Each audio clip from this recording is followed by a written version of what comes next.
Evangelho segundo São Marcos, capítulo 9, versículos de 2 a 9.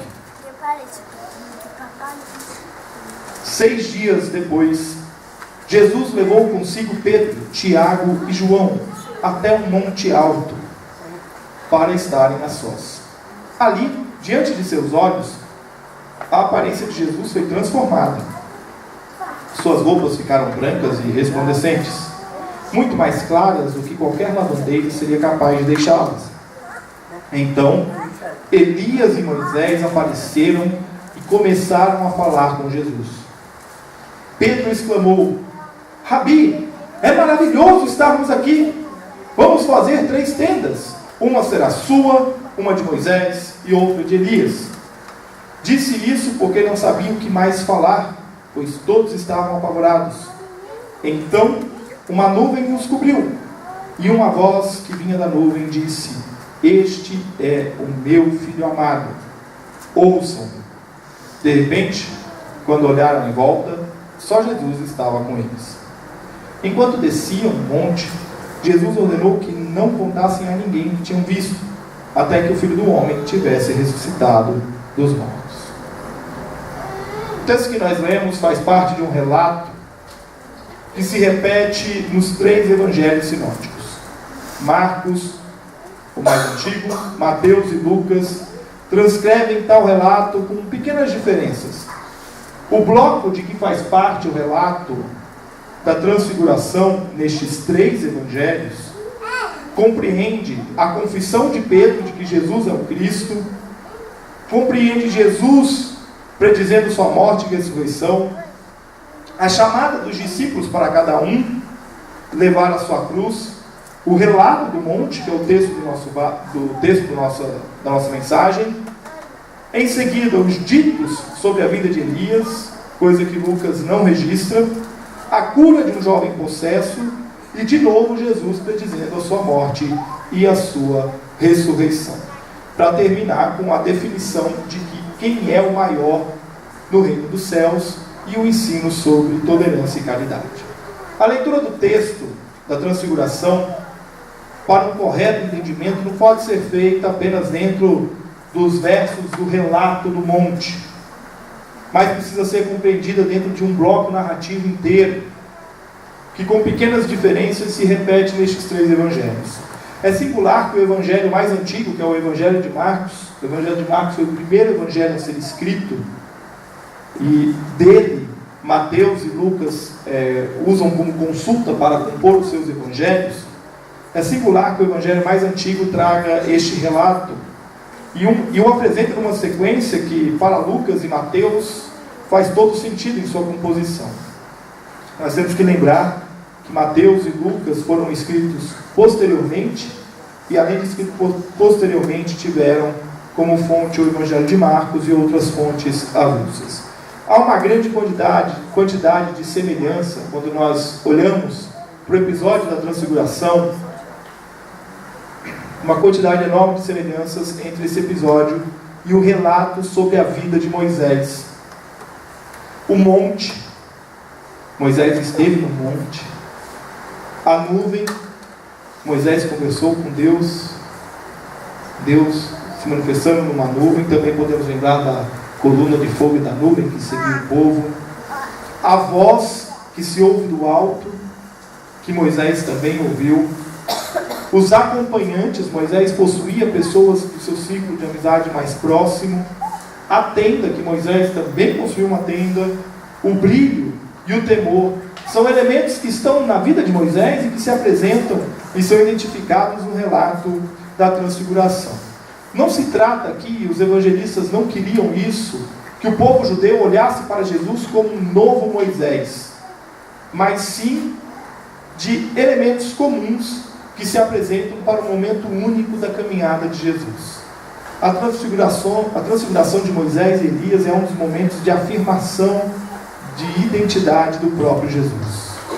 Identidade e propósito. A lei e os profetas, personificados, conversando com aquele que veio cumprir a vontade plena de Deus. Nós demos início semana passada numa série de mensagens chamada Paisagens da Vida. E nós dissemos semana passada que a nossa vida é cíclica. E por conta disso, a cada época e momento nós passamos por situações e lugares diferentes. Os álbuns de fotografia, quer os virtuais, quer os álbuns de papel, revelam bem essa realidade. Como numa foto, essa série de mensagens no mês de fevereiro quer olhar para lugares onde situações específicas ocorreram. E como quem olha uma foto, nós vamos olhar para essas paisagens do texto e nós vamos ver como Deus agiu em cada uma delas. A estrada, o monte, o deserto e a caverna. Não são lugares de todo estranho para nós, mas é olhar para essas paisagens e identificar ali como Deus agiu. E hoje nós continuamos essa jornada, olhando para o monte da transfiguração. E na transfiguração nós temos a manifestação da soberania de Deus.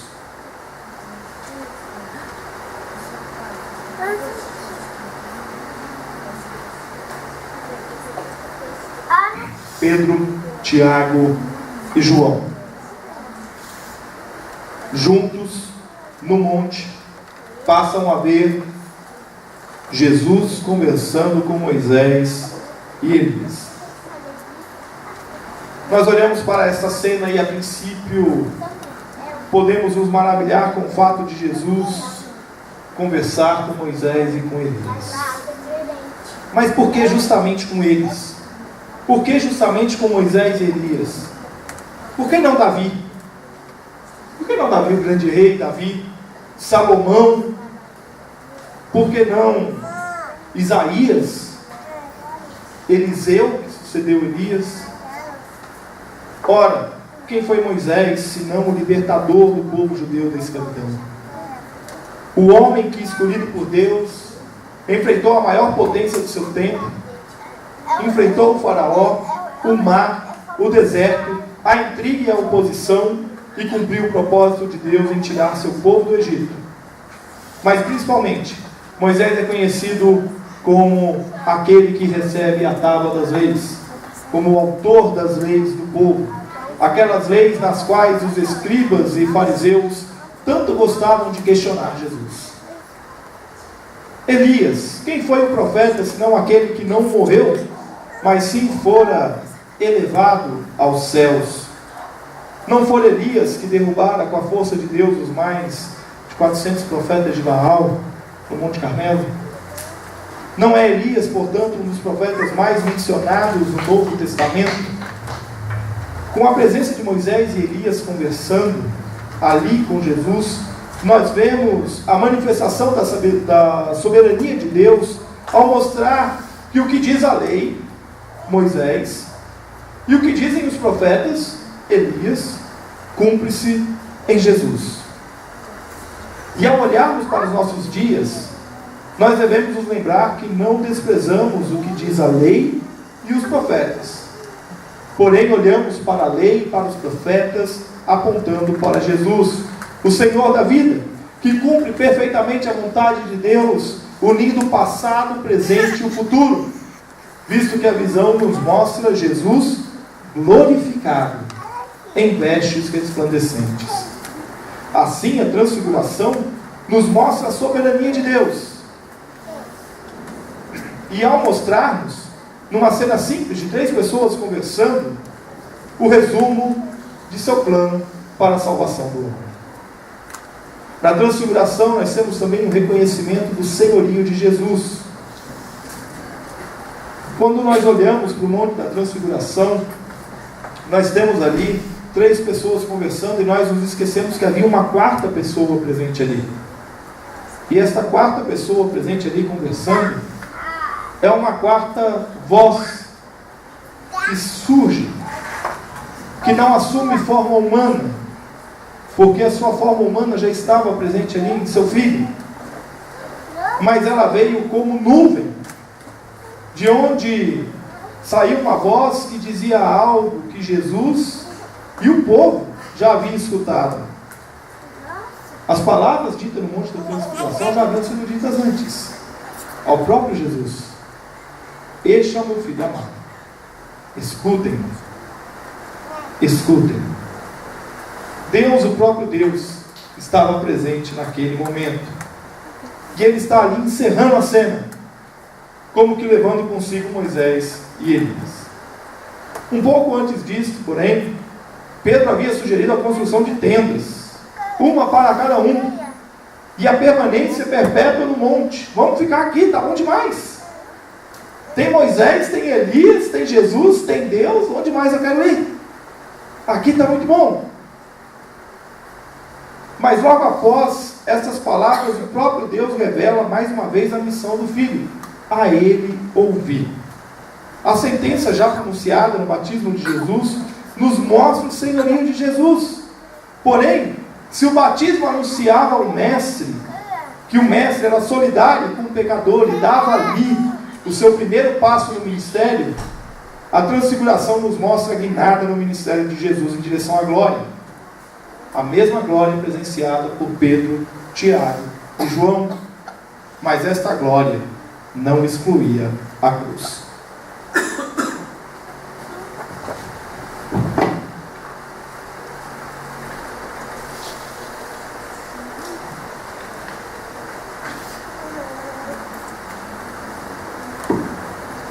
A garganta essa semana está judiando de mim. Por não compreender os desígnios de Jesus, os discípulos quiseram permanecer ali no monte. Mas ali não era o lugar deles. Ainda não. Mas antes era preciso descer o monte. E ao retornar, curiosos e intrigados, os discípulos questionam Jesus sobre o fato dos escribas afirmarem ser necessária a vinda de Elias. Os discípulos talvez não conseguiam perceber em sua incompreensão espiritual que acabavam de presenciar o início da era messiânica. A lei, os profetas e a ressurreição juntos, conversando, cumprindo a vontade de Deus. E o cumprir a vontade de Deus se revela de que na transfiguração está o chamado para servir. Ao olharmos para os textos, vemos Jesus glorificado junto com Moisés e Elias, assistindo a cena Pedro, Tiago e João. Um relato intrigante, mas que não está solto no meio do nada. Marcos não faz o relato ali no meio do nada. Embora haja um deslocamento temporal, o texto inicia dizendo 6 dias depois, e há de fato ali um deslocamento temporal, há uma sequência de fatos acontecendo. E antes de nos falar da transfiguração e após a descida do monte, o evangelista nos mostra 2 episódios muito interessantes. O primeiro, antes da transfiguração, nos convida a carregar a própria cruz, a sermos cristãos ativos e vivermos o reino de Deus. O texto posterior, após a descida do monte, nos mostra a cura de um jovem possesso que os discípulos de Jesus não conseguiram expulsar. Em ambos os casos, no chamado a levar a cruz e na cura do jovem possesso, nós somos chamados a reconhecer que nós dependemos de Jesus. No primeiro, para que caminhemos com a nossa cruz ao lado de Cristo. E no segundo, para que reconheçamos que é somente Jesus quem opera a sua santa vontade. Você pode querer fazer o que você quiser, mas se não for da vontade de Cristo, não vai.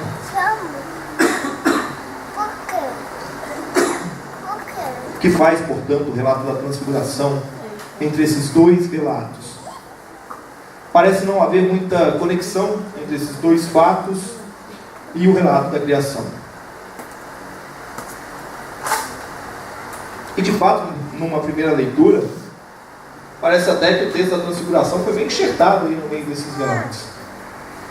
Se nós saíssemos do relato de Jesus pedindo para o cristão levar sua cruz e formos direto para o texto da cura do jovem possesso, a gente teria ali talvez uma sequência compreensível. Mas este relato da transfiguração está entre dois textos para nos mostrar que se nós não compreendermos as leis, os profetas e a ressurreição, nós não vamos poder compreender a vontade de Deus para nós. Ele nos mostra como as leis e os profetas convergem diretamente para Jesus, o autor e consumador da nossa fé e da nossa vontade. Em outras palavras, Jesus diz: o discípulo deve levar a sua cruz. Ele sobe ao monte com os seus 3 discípulos mais próximos, Pedro, Tiago e João. Lembre-se, o corpo discipular de Jesus, o grupo de discípulos de Jesus, era composto aí por mais de 60 pessoas possivelmente. Mas nós tínhamos os 12, que eram os mais próximos, e desses 12, mais 3, que eram do círculo íntimo de Jesus. São aqueles que Jesus chama para orar junto, são aqueles que Jesus leva consigo para ter um momento a sós com eles. E ele chama Pedro, Tiago e João para este monte, para orar. Eles sobem, ali acontece a transfiguração. E quando eles descem, nós encontramos os discípulos tentando expulsar um demônio e eles não conseguem. O que o relato do Evangelho está nos dizendo? Que se eu quiser carregar a minha cruz, não vai dar certo. Mas eu tenho que tomar a minha cruz e caminhar ao lado de Cristo. Porque se eu não caminhar com o Cristo ressurreto, não há como viver. Pelas minhas próprias forças, pela minha própria fé, eu nada faço. Mas pela fé em Cristo, aí sim eu posso fazer. Pela vontade do Pai, aí sim eu posso fazer. Eu quero concluir dizendo que a transfiguração é a manifestação plena da vontade de Deus para os homens. É a revelação completa de sua obra e propósito. Para Jesus foi a guinada final em direção à cruz. A partir daqui, Marcos começa a direcionar Jesus em seu relato em direção à cruz. E ali a consumação dessa ressurreição. E é interessante nós olharmos para o calendário civil e também para o calendário litúrgico e perceber como ambos às vezes dialogam, né?